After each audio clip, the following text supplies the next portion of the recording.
Each year, more than 46 million Americans will seek emergency room treatment for an accidental injury, most of which are preventable. So, what are your risks, and who can you trust to protect you?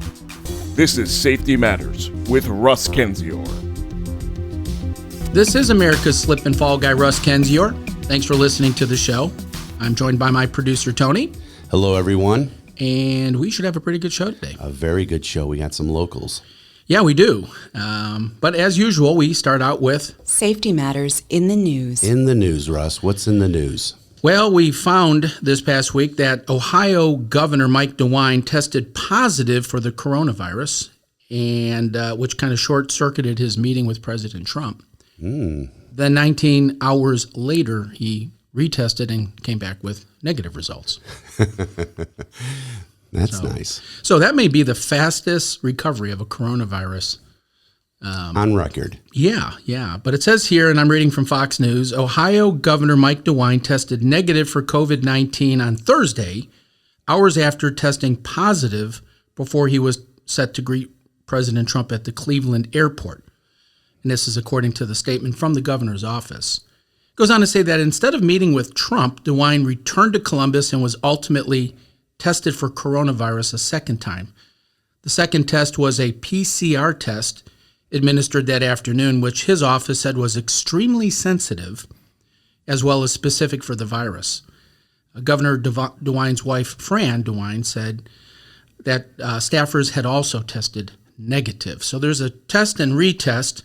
It goes on to talk about the PCR test for What the about governor. the PCR test? Well, it's a different form of test. It states here in the press release, it said that his office said the PCR test was different than the rapid antigen test administered earlier in the morning as part of the standard protocol required to meet with Trump. Quote, "We will be working with the manufacturer to have a better understanding of how the discrepancy between these two tests could have occurred," the statement added. It also went on to say, "We feel confident in the results from the Wexner Medical Center," his office said, "of the PCR test." This is the same PCR test that has been used over 1.6 million times in Ohio by hospitals and labs all over the state. So Very interesting. So he tested positive before he tested negative, which is interesting. I have a interesting feedback on that because we did an interview. In fact, we're going to be putting that out here shortly with some local business owners from Dallas. And one of the people, after being recorded, said, yeah, we had to get tested as a part of our job for coronavirus, and went out to a local testing lab, filled out the paperwork, and within just, I guess, 45 minutes, they got tired of waiting because it takes a very long time to actually get your swab. So they said, hey, we got to leave. We don't have time. Fine, no big deal. We'll call you when you can come back and get the swab part. Gotcha. They left, only to find out later that they tested positive. Without even swabbing. Yeah, and so... How does that happen? Well, and it happened again. And again, this is anecdotal. I don't know this firsthand. I'm just hearing this from people. But we have a friend of the family whose brother's a doctor, medical doctor, and he and his partner went to the local clinic, again, to get swabbed, filled out the paperwork, couldn't wait because they had to go into surgery, said they would come back later to get the test. No problem. And again, they tested positive. Neither one ever took the test. Something else. So it makes you wonder what's going on with testing, what's going on with reporting, what's going on with the numbers. Maybe these numbers that we're seeing that are so high are false. I concur. Maybe they're just false.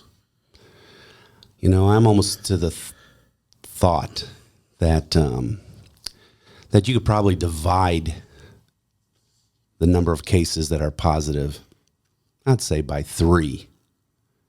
It's probably a truer estimate of that, of how many people are positive. Yeah. And so we're finding different tests provide different results. They all get reported. So when we just look at the raw data, the reports, the positivity rates, and that's what our state of Texas does. Remember, Governor Abbott talks about positivity rates. Right. So he's getting the raw data, the positivity rates. Well, guess what? They're probably overinflated and have been for some time because the tests aren't that accurate, depending which one you take. Right. So I just don't understand why a lab would be reporting a positive test for a test they never took. That's a whole different twist here. They're billing the government for a test they never took. Now, how's that work? I don't know. Something sounds like they're double dipping again. Yeah, well, I guess we'll find out in the years to come that government gets hosed with overbillings, false billings, fraud, right? Fraud. Right. But in the meantime, it's changing people's lives. Imagine you go out, sign up to take the coronavirus test. You never actually take the test, but you get a positive rating. I guess you pop up somewhere on a database. Right. I mean, you're recorded as having had the coronavirus, when in fact you never really know if you did because you never took the test. And the media is constantly showing those numbers and those figures and creating fear. Stirring the pot. Yeah, another thing I kind of overheard from a person who was tested positive that went back in and tested positive again, even after being quarantined for 14 days or 10 days or whatever so that's also being tested. So that's shown as another positive. Double positive. Double positive on that same person. Yet in the numbers, you think those are that many more persons being tested. Right. So be careful. Be careful. When you hear these numbers of positivity rates going up, what do we hear? We have a tsunami. Spikes. We have spikes. Well, they may not be spikes because the data that's being provided to our state and ultimately the media is somewhat inaccurate, overinflated. It's funny. I haven't heard of anyone going through the same process where they get a report of negative, meaning they went out, never took the test, but then get a result of negative, right? Even though they never took the test. It's always positive. I mean, so what's I'm going to do a little research. I'm suspicious. Do they get paid more? Do these labs get a higher fee if it's a positive test versus negative test? I mean, what's the incentive for them to report a positive test over a negative test, considering they never tested at all? And I think there should be some type of documentation that actually lets you know the difference between positive and then when they come back and test negative. Right. Like that should be also reported. We got a lot of bugs to work out, don't we? I concur. A little update on the airline industry. The airline industry has made some strides. United Airlines joins coronavirus face mask valve ban. This is put out again by foxbusiness.com. United Airlines is the latest commercial air carrier to update its coronavirus-related personal protective equipment guidance to exclude face masks with built-in exhaust valves, the company announced Wednesday evening. You know anything about these? What are the valves? Those are the masks that have the little button on it. Yeah. The valve works if you're, say, in a construction industry where you're around dust and you don't want to breathe in the dust, but it provides you a better mechanism of exhaling so you're not having a hard time breathing. Or fogging up your goggles or whatever. Yeah. I mean, fogging up goggles is probably the primary reason why people wear those today. But it goes on to say that face masks and any other protective face coverings that have an opening or vent near the nose or mouth will not be allowed on United's planes or terminals that it serves in over 360 airports around the globe, and will apply to both customers and employees. Very interesting. Also, in the airline industry, Honeywell developed a new technology that JetBlue is using to clean their aircrafts. It's the headline is put out by CleanLink. Airline implements UV technology to destroy germs. Yeah, they have this device that looks, according to the report, it says Honeywell's UV cabin system is roughly the size of a aircraft beverage cart and has UVC light arms that extend over the top of the seats and sweep the cabin to treat aircraft surfaces. Properly applied, UVC lights can deliver doses that clinical studies have found to be capable of reducing various viruses and bacteria, including SARS, COVID, MERS, etc. So that's a new twist. Yeah, and if they just put that into the ventilation system, I think that'll be good. Yeah, I mean, technology is being implemented. We have one last story before we go to the break about urinals and COVID-19. Did you know, Tony, you can get COVID-19 from a urinal? The World Health Organization reports that coronavirus can spread in an infected person's urine. They refer to it as viral shedding. This means it traces contaminated urine, which becomes aerosolized and inhaled, which can affect people's health while in the restroom. So I guess we got to worry about everything we do. But with that, when we return, we will be talking to some local business people here in the DFW area about how the coronavirus pandemic has affected their business. So we'll hear their perspective. That's right. We're going to hear the local community's perspective when we come back. You are listening to Russ Kenzier, Safety Matters. We'll be right back.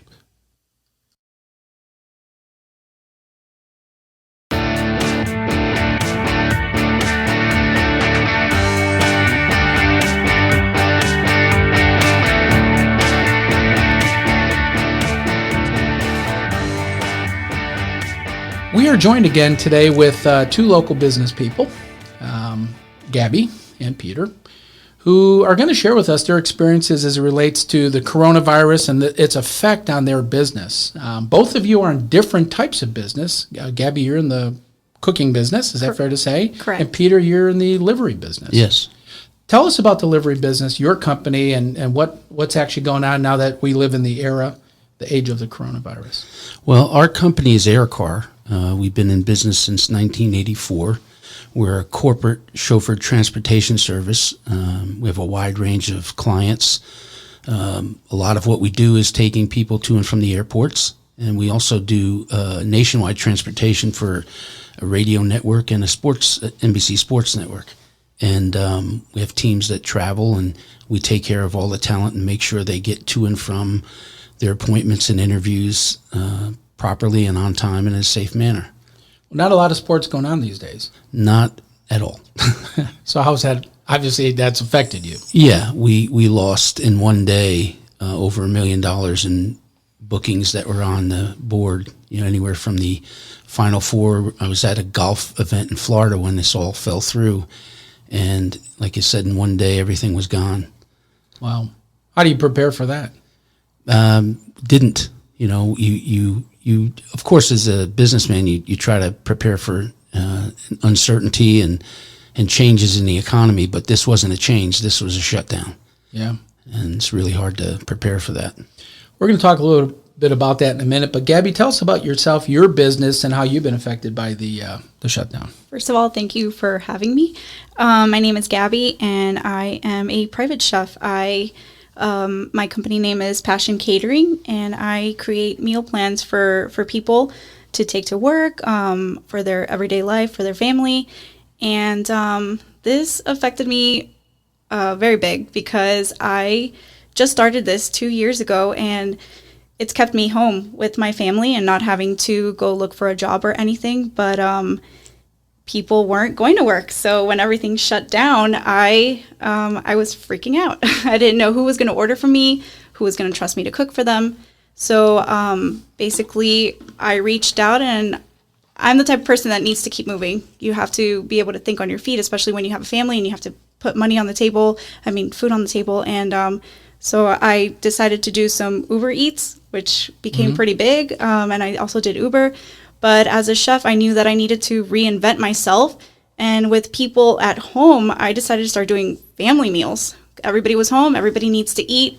Families wanted to have food. So I just reinvented instead of meal plans individually, I started doing meal plans. There you go. You're an entrepreneur. Together. You just you got to work with what you reinvented got. yourself. Yeah. Yes. I want to play a short video clip that Dr. Fauci had gone out, I think, a week or so ago, and kind of get your response. I know it's difficult, but we're having a lot of suffering, a lot of death. This is inconvenient from an economic and a personal standpoint, but we just have to do it. Inconvenience. Peter, have you been inconvenienced by the shutdown? Little more than inconvenienced. when somebody of that stature makes a statement like that, and asks everybody to rally around the fact that none of this is affecting him that way, and he calls it an inconvenience, is pretty appalling. How about you, Gabby? I don't see, like Peter said, how a person of that stature can be inconvenienced, because they're not living our day-to-day life of when are we going to put food on the table for our family, how are we going to pay our rent, what are we going to do, where is my business going to go, are my customers going to come back, are they going to have a job, and are they going to be able to still, come to my business and buy food. And just listening to that gets me a little bit emotional, because I don't think everybody is living the same life nowadays. People who are better well off, or those that are not well off, like everybody is not living this coronavirus the same way. Yeah, although we're told we're all in this together. Definitely not. There's a lot of folks that have actually benefited from coronavirus. And I guess it's easy for them to say to folks like you, it's okay, don't worry about it, we'll just get through it together. But they're getting a paycheck, they've got stability in their life, and you don't. In fact, you don't even know where this is going to end. Right. Am I right? I mean, That's where is it? How do you plan? I mean, Gabby, you mentioned you cook meals for people who go to work. Correct. Well, they're not going to work, they're staying at home. So I assume they're cooking it at home for themselves. Not only are they cooking at home for themselves, and like I said, I did create the meal plans for the family so that at least one day a night everybody can sit down and not worry about something, or maybe watch a movie and just eat a family dinner together. But it worried me as well, because when I would go shopping, everything was limited, and I had to cut down my like I would do maybe like 20 customers, I would cut it down to only maybe 10, because when you go to the grocery stores, you were only allowed to buy a certain amount of food. And, reinventing and not getting the same income and being worried every day has given me like anxiety, and something that I don't suffer from. Yeah. Well, and that's another consequence of the coronavirus, just the mental, emotional, psychological impact of the shutdown. I remember when I went to the grocery store and couldn't find toilet paper. Can you find toilet paper today? I mean, for some reason there was a run on toilet paper. More kids will be in school. I mean, not in school. Yeah. So, it was this crisis. And I remember going to the grocery store and seeing a line of checkout where people were just having 3 to 4 carts. There's hoarding. Yeah. And that tells you they're scared. And I think it's probably a little bit better, but there's still shortages of toilet paper. How about government help? Have you guys had any help from the government? Yeah. We had the PPP and also the SBA, Small Business Administration, disaster loans. The challenge with the big loan, the SBA disaster loan, was they had such a run on it that they, the criteria is you can borrow up to $2 million, and but then they limit it to $150,000. So, that's not a whole lot for a company like us that's going to sustain us. But we're trying to do some other things. They opened it up for additional loan possibilities. We had to file extensive paperwork, and so we haven't heard back on that. But there's been some help, but it's not been as sufficient as we would need it to be. How about you, Gabby? I did not opt for taking out the loans and stuff. I got scared. So I just kept it with whatever I had going on. I just kept it that way. Things that I can handle and I can have in control. I didn't want to keep, going out. So I didn't opt. I opted out for that. Well, a lot of it was confusing. I mean, if you're very confusing. So I'm like, I'm going to do what I can have control over at this point. You already have enough going on between the kids being at home, running your business, my husband not knowing if he will have a job, past October. So I just kept it to what I can handle at this point. Right. I will say that, it was very confusing, and we had, we got our disaster loan paperwork filed the day it opened in Texas. And how it works is you have to wait for the governor to declare a disaster area, and then the doors open for that state to apply. So we got our stuff right in. So did millions of other people, and it crashed the system. Yeah. And I personally went to the SBA, and there was a woman there that ran it, and she was so compassionate. I was really impressed with that. This woman really cared and helped us walk through the several parts of the process that we had to change. And I was impressed that somebody in the government really did care about small businessmen. So Makes a difference, doesn't it? It made a big difference. You mentioned government. What would you like to say to your government, to whether it's Governor Abbott or President Trump or Dr. Fauci? What would you like to say? Well, I'd like to say to Dr. Fauci that, and to anybody, when I listen to him, I get the idea that this guy's just thinking out loud because of the way scientists and doctors work, and he's just kind of sharing that. But that he needs to guard the things he says because his impact is wide-ranging. And you can't think out loud if you don't know everything. He has gone from giving different messages from day to day and week to week, and that has a big impact. And what it does is it causes people to have more uncertainty and more fear, and that's what's driving everything right now is fear. And to our government, I'd say, hey guys, civilization's been in place for centuries, and we've walked through all kinds of pandemics. We don't have freedom to say we're going to protect you from everything that comes down the pike. If you live, there's a risk you're going to die tomorrow. And I'm not saying that to be callous in any way.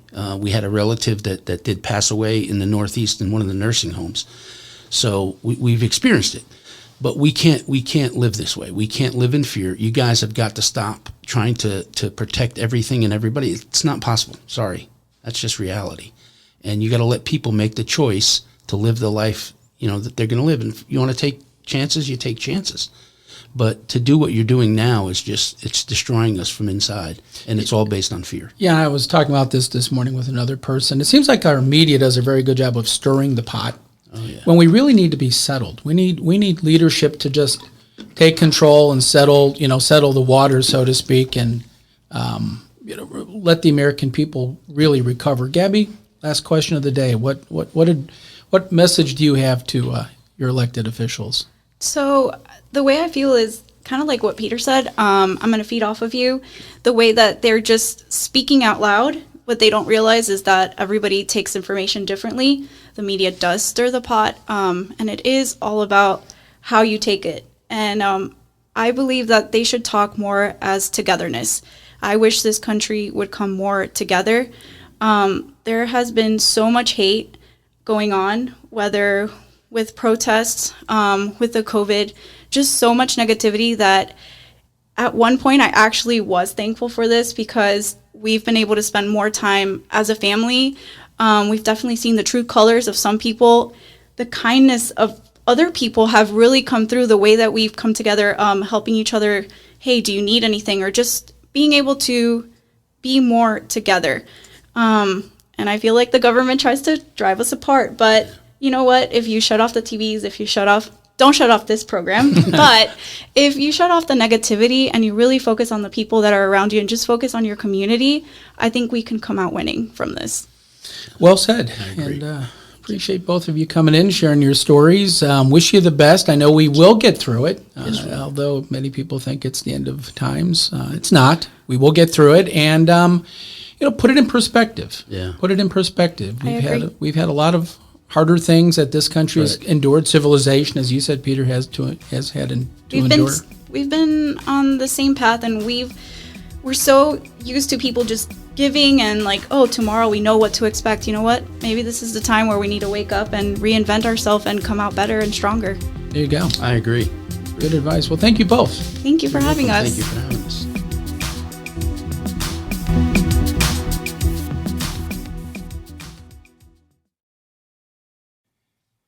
Welcome back to Safety Matters. This is Russ Kenzior. And I'm Tony B.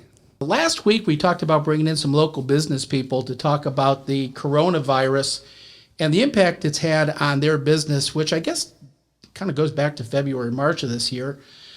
Joining me are two local business owners, Ronnie and Lane. And I just want to ask you guys, first of all, tell the audience a little bit about your business, starting with you, Ronnie. Well, I've been in the food and beverage industry for the last 30 years. I've owned businesses in the state of Florida, in Chicago, Illinois, and now I was recently here in Texas in North Richland Hills. I own a place called Beef House in North Richland Hills. We specialize in Chicago product, Italian beef sandwiches, basically the Vienna beef product out of Chicago. Everything is shipped in from Chicago. There's nothing local. I figured I'd open up a place like this, considering there's a lot of Chicago transplants down here in the Dallas Metroplex area.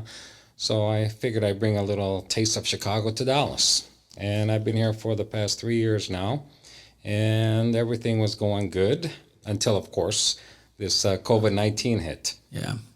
Yeah. Well, how about yourself, Lane? Yeah, well, I'm Lane Gossett. I've been in the IT and telecommunications industry for about 25 years. I'm a sales manager with a company called Redline Managed Services in Farmers Branch, Texas. And, we do all kind of work with IT and telecommunications and computer networking. How was your business prior to the COVID-19 pandemic? Business was good prior to that.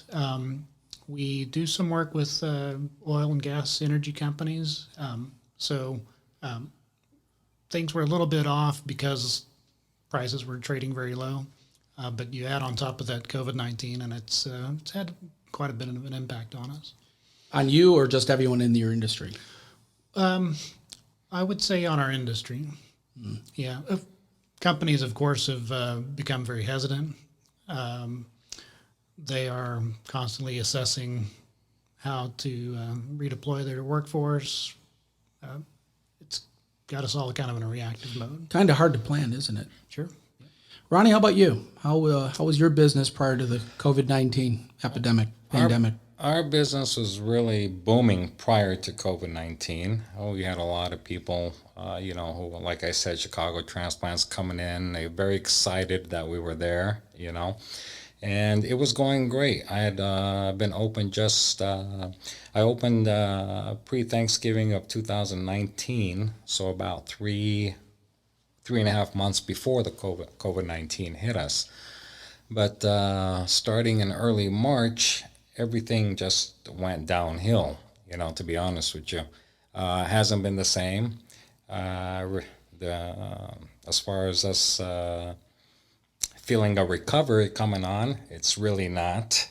It's actually getting a little worse. When it was only carry out or take out, business was actually a little bit better than when they started opening up the dining area, 25% at first to start, then it went to 50%.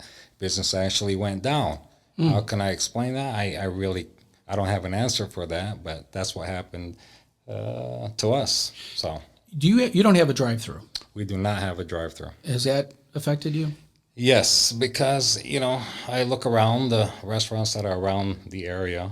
I won't mention any names, but these big chain restaurants who do have drive-thrus, their drive-thrus are doing well, decent. I don't think they've been nearly as affected as the people that don't have drive-thrus, Right. But unfortunately, we don't have one, and we're just dealing with it. We're all listening to the media. We're listening to our government officials. And I want to play a little clip from Dr. Fauci and get your response. I know it's difficult, but we're having a lot of suffering, a lot of death.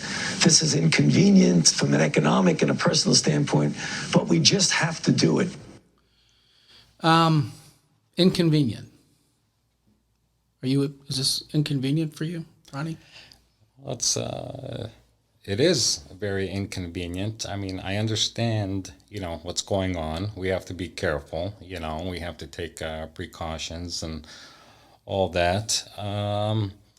But I think there's, the government can help in better ways than how they're helping now. They came out with this first stimulus package, and,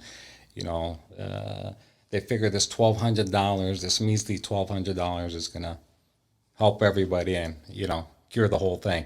But really, when you sit down and think about it, we can spend money on $720 billion a year on defense. The second country that's close to that would be China at about $200 billion.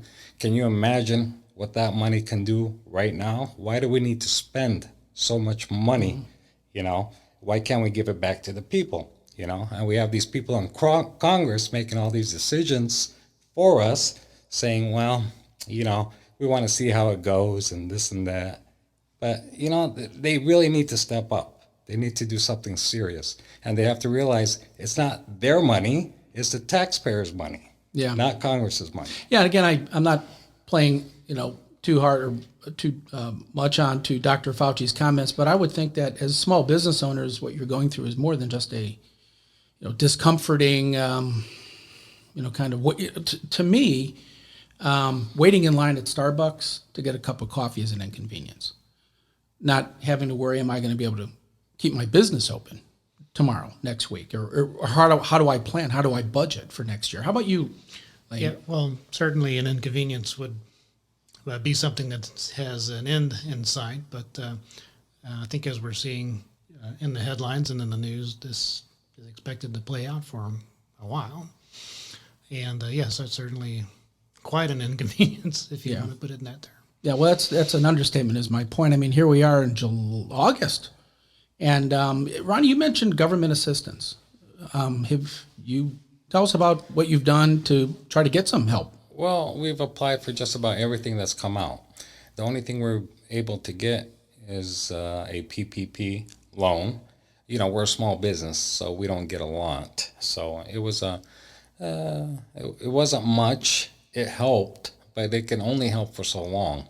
It's not a amount of money that can keep you going for the next 3, 4, 5, 6 months.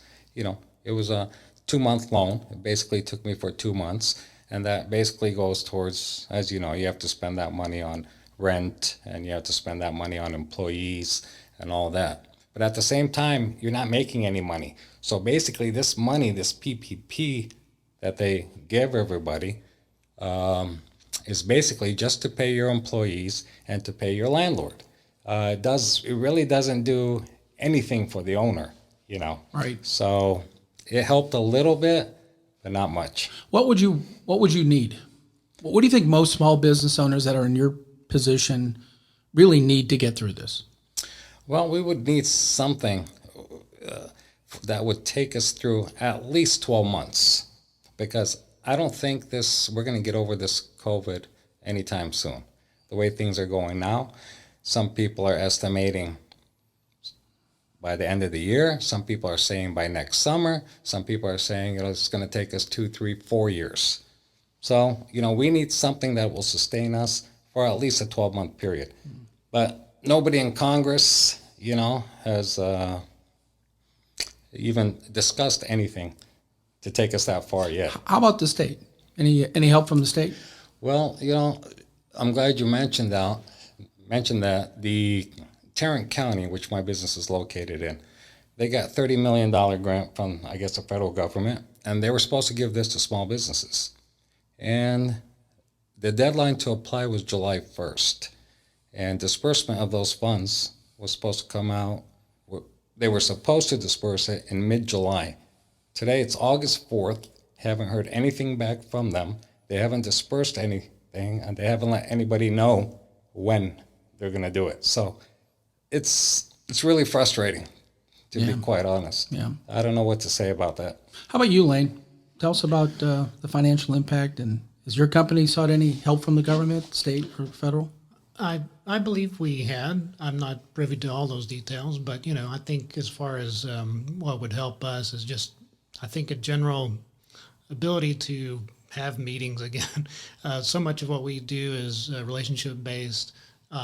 It's difficult to schedule meetings with prospects and clients and try to continue on with the sales cycle effectively. So, that's certainly having restrictions in terms of office protocols and remote workers. It's really thrown off our normal processes of reaching out and having face-to-face conversations. Well, you bring up a good point. What makes you and Ronnie different is Ronnie doesn't have the opportunity to have a remote customer. He's got to be there. Yep. There are many companies that can work or have employees work from their homes, which kind of keeps the the wheels moving. But a lot of companies, well, like yours, Ronnie, you can't serve your customers unless you're there in the building, and it seems like everyone is scared. Would you agree, guys? A lot of customers are, a lot of people are scared to come out. They're still scared to come out. I think people are watching too much TV. You turn on your TV every night, and all you hear is negative, negative, negative, negative on the TV. It's getting worse. They're keeping count number of deaths. They have this big chart on their screen saying, today the death toll's 150,000. And by the end of 2 weeks, they're estimating it's going to increase to 180,000. By next year, we might be at 290,000. So that's, they're not helping.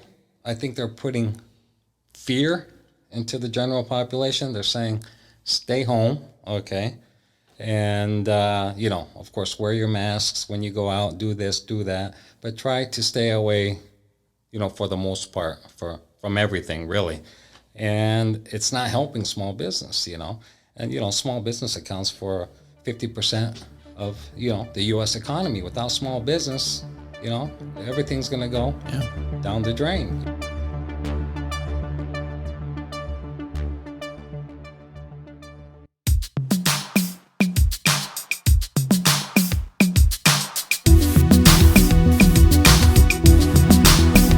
This is America's Slip and Fall Guy, Russ Kens. You're joined by my producer, Tony. Welcome back. And this is Safety Matters. The headline of this week, again related to coronavirus, took a little bit of a twist. This is from the National Safety Council, Health and Safety Magazine, which I'm a subscriber to, that talks about hand sanitizer safety. Very interesting. What do we have? We've been talking a lot about hand sanitizers. This is a little bit different twist. It's entitled, Hand Sanitizers Can Ignite, Cause Burns, Experts Warn Workers. Well, of course, it's, big percentage of it is alcohol. Yeah, well, in fact, that's what the story is about. This is out of Rockville, Maryland. It says, although alcohol-based hand sanitizers can help prevent the transmission of COVID-19, the liquid solutions, many of which contain isopropyl alcohol, are flammable and can cause burn injuries. The Mechanical Contractors of America Association is warning workers. The story goes on to say, in a May 1st safety memo, the association describes an incident which a worker suffered first and second degree burns to their hands after using an alcohol-based hand sanitizer and then touching a metal surface before the liquid evaporated. Static. Exactly. It says, and this is a quote, due to static electricity, the vapor from the hand sanitizer ignited with an almost invisible flame on both hands, the memo stated. It goes on to say that a best practice is to protect employees from this hazard by allowing the hand sanitizer to fully absorb into the skin and evaporate before use. So if you're providing hand sanitizer, that's an alcohol-based product, you got to make sure that the hands are thoroughly dry. And that way when a worker is touching a surface that may cause static electricity, that they don't burn themselves. Yeah. So that's got to be a pretty big issue in a lot of industries now that are requiring people to be, putting masks on, hand sanitizers, all those protocols. Another story from the National Safety Council. This one's an interesting story. It's entitled, Study Links Printer Toner Exposure to Genetic Changes. What does printer toner have to do with genetic changes? You must be around it a lot. This is out of Morgan. This is out of Morgantown, West Virginia. But this is not funny. This is safety. No, it's not. And it says that nanoparticles from printer toner emissions can cause, quote, very significant, end quote, changes to workers' genetic and metabolic profiles, results of a recent study led by a researcher from West Virginia University. The researcher, Nancy Langau, a West Virginia University assistant professor of community medicine, and her colleagues placed rats in a chamber with a common laser printer for 5 hours a day over a 21-day period while the printer ran nonstop. Quote, equivalent to an occupational setting, end quote. The rats were assessed every 4 hours for changes to cardiovascular, neurological, and metabolic function. A single day, I didn't know this, a single day of toner particle exposure was enough to disturb the activity of genes associated with metabolism, immune response, and other essential biological processes in these rats. It says additionally, the rats showed adverse effects in the lungs, blood, and at every observed time point. So this was a pretty big change to the rats by just exposing them to printer toner for an extended period of time. It says in work areas where laser printers are heavily used, Guawek recommends implementing special ventilation and exposure controls to protect workers, particularly pregnant women, from exposure. And it concludes by saying, because once a lot of these genes are changed, they get passed on through the generations, Guan said, and not just for you. So this is a pretty serious issue. I don't know anybody that's ever studied the effects of a printer toner cartridge, user printer toners being used in the job. This sounds like sci-fi where you're changing your genetic, unbelievable. That's a good point. We'll become hybrids. We probably already have it. We didn't even know it.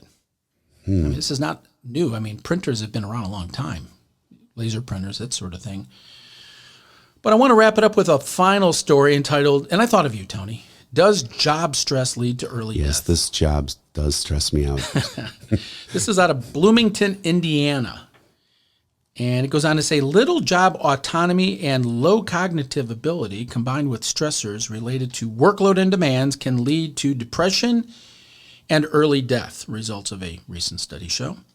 Using data from 3,148 Wisconsin residents who participated in the midlife study here in the United States, researchers from Indiana University and Northern Illinois University looked out, and the study was about how job control, or the amount of autonomy employers have at work, goes on to talk about how cognitive ability, people's ability to learn and solve problems, influence those job stressors, such as time pressure, workload, mental health, physical health, and ultimately death. So how you process stress.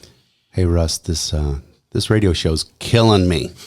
The study went on to say that researchers found, quote, when job demands are greater than the control afforded by the job or the individual's ability to deal with those demands, there is a deterioration to their mental health and accordingly an increased likelihood of death. Eric Gonzalez-Muley, assistant professor of organizational behavior and human resources at Indiana University, Kelley School of Business, said in May that conversely, when workers had more autonomy, they experienced better physical health and a lower likelihood of death. I like that. So, how we are processing stress again in this era of coronavirus can really make a big difference in terms of our health, big difference in terms of our mental health. Mm-hmm. And in fact, speaking of mental health, we are going to have a representative from the National Safety Council speak to us about the effects of mental health by the coronavirus, suicide, the opioid kind of increase, crisis, and all aspects of mental health. So we'll be speaking with the representative from the National Safety Council. We also have a few more interviews. I think that's a good idea. 2 more interviews with some local business people on how their business has been affected by the coronavirus and the long-term and short-term effects that they're kind of seeing in the North Texas area. So we got a pretty good show coming up next week. And with that, this has been America's Slip and Fall Guy, Russ Kenzior, joined by my producer, Tony, who hopefully will be here next week after all the stress. With the stress level. Yeah, got to keep it down. And no, I think this is, of course, this is a very important show. I mean, because we do want to show the safety issues at hand. Well, that's just it. There's a lot of safety issues that are taking place, a lot of safety matters that are taking place through various research publications or safety publications. And we cover them where the Yes. mainstream media doesn't. In all industries, right? Yeah. So Because every, including, even housewives. everybody, Right? Everybody. Children. Sure, the elderly. The We can go elderly. on and on and on. I mean, everybody's affected by these same issues, and even if you feel like you're not, if somebody in your family does get hurt or somebody in your family is injured, it affects you. It affects the whole family. So we got a big show next week, and with that, this has been America's Slip and Fall Guy, Russ Kenzer, asking you to stay safe until we see you next week. Thank you, everyone. We'll see you next week.